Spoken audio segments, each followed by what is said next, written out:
Ассаламу алейкум. Это Магомед Ялхаро. Я представляю гильдию гидов Ялхаро Северного Кавказа. Нахожусь я в одном из самых красивейших мест Северного Кавказа, в Асинском ущелье, заповеднике Эрзии. Вот, за хребтом, где скрывается солнце понемножку, это Цейлам. А теперь знаменитый феномен Асинского ущелья. Смотрите, вон там выход из этого равнинной части, горной равнины, в ущелье, где вытекает река Аса. Всегда, когда на равнине дождь, трэш, мокро, здесь яркая солнечная погода, и вот эта погода вот так вот за этот хребет цепляется, хочет из этого ущелья вылезти.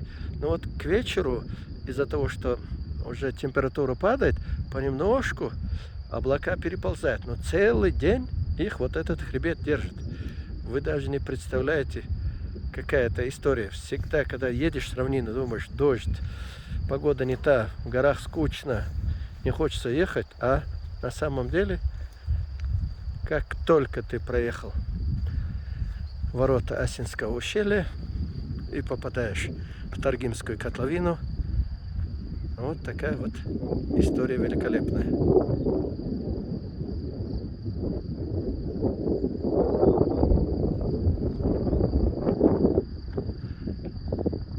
Ну что, на фоне этих облаков у вас фото?